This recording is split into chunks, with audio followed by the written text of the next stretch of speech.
వాయించుకై అతను లేవీలను ఏర్పాటు చేసిన. అమ్మ ఇప్పుడు మీకు క్లారిటీ వచ్చి ఉంటుంది. పొద్దున అమ్మ గుర్తుపెట్టుకోండి, యాజకుల పని యాజకులు. ఇప్పుడు లేవీలు ఏం చేయాలి? స్వరమండలం, సితార. ఇప్పుడు లేవీల బృందం ఎక్కడని చెప్పాలి మీరు? నా మధ్యలో లేవీలు కొంతమంది ఉన్నారులేండి. ఎక్కడున్నారు వాళ్ళు? ఆశాలేమో నవదీప్ లాంటి వాళ్ళు అయితే, యాజకులేమో నా పక్కన కూర్చునే సేవకులు లాంటి వాళ్ళు అయితే, ఆశా గుంపులో ఇంకా క్వాయిటీలో చాలా మంది వస్తారు. లేవీల గుంపులు కొంతమంది ఉన్నారు. అదే గారు లేవీలు ప్రత్యేకమైన వంశం. ఓన్లీ వాళ్ళు దేవుడి మీద డిపెండ్ అయ్యి బ్రతకమన్నారు. అవును, ఇన్స్ట్రుమెంట్ ప్లే చేస్తున్న వాళ్ళు కూడా ఏం చేస్తారు? పరిచర్యలో పాలి భాగస్తులే. నేను ఎప్పుడు చెప్తాను, నా మందిరపు గడి చివరిగా ముగించి వేసిన వాళ్ళు కూడా నా దేవుడు లెక్కలో ఉంటారు.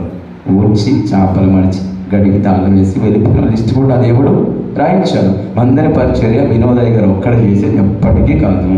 ఇప్పుడు లేవీల పని ఏం చెప్పాడు? స్వరమండల, సితారను, తంజివాదు అన్నింటినీ కూడా వాయించి ఒక బృందాన్ని పెట్టేశాడు. తన పితృడైన దావీదు, గాదు లేక నాతన ప్రవక్తుల వారికి ఆత్మ ద్వారా ప్రేరేపించుకున్నటువంటి సంగతులు ఆయన జ్ఞాపకులకు తెచ్చుకొని మర్చిపోకుండా నేను ఒక మాట అడుగుతాను. గత ఆదివారం మనం ఏ వాక్యం చెప్పామంటే కొంతమంది గుర్తుంది కదా. గత ఆనాటి ప్రార్థనలు ఏ వాక్యం చెప్పామంటే ఒకరికి ఇద్దరు గుర్తుంది. ఆ ఒకరికి కూడా తక్కువ అనుకుంటా. ఏ వాక్యం చెప్పాం కదా ప్రార్థన? అస్సలు గుర్తులేదు, అస్సలు గుర్తులేదు. అమ్మా అసలు గుర్తులేదు. సరే వదిలేసి పోయిన ఆదివారం ఏం చెప్పారు? యెహోషాపాతు ఏం చేశాడు? యెహోషాపాతు దేవుడి దగ్గర విచారణ చేసి యుద్ధాల్లో ఘన విజయాన్ని పొందుకొని దేవుడిని మహిమపరచాడు. హల్లెలూయా, హల్లెలూయా. బాధ వస్తే విచారణకర్తలు పెట్టుకోగా ఆయనే వచ్చి విచారణ కొనసాగించాడు కదా. మరి నువ్వేం చేస్తున్నావు? బాధ వచ్చినప్పుడు విచారణకర్తలు పెట్టుకుంటున్నావా? సో ప్రాబ్లం నీకైనప్పుడు నేను అంటాను, అయ్యగారు మంచిది అయ్యగారు చెప్పడం. అసలు విచారణ నువ్వు చేయాలి కదా. ఫస్ట్ చేయాలి. అయ్యగారు పలానా ద్వారా వచ్చినట్టు అనిపిస్తుంది, కొంచెం నాకు ప్రార్థన చేయండి, దేవుడు కనికరించాడు అంటే అయ్యగారు కూడా నమ్మకంగా ప్రార్థన చేస్తే కార్యం జరుగుతుంది. అసలు నువ్వు ఎందుకు వచ్చిందో నువ్వు తెలుసుకుంటా చేయండి, ప్రార్థన చేయండి. సరే నువ్వు చేస్తావు, మళ్ళీ ఇంటికి వెళ్ళి చేస్తావా? చేస్తే మంచిది, చేయకపోతే చేయాలి కూడా. అయ్యగారికి చెప్పడమే కాదు, అయ్యగారికి చెప్పిన అంశాన్ని బట్టి నీ విశ్వాసాన్ని కూడా చూస్తాడు దేవుడు.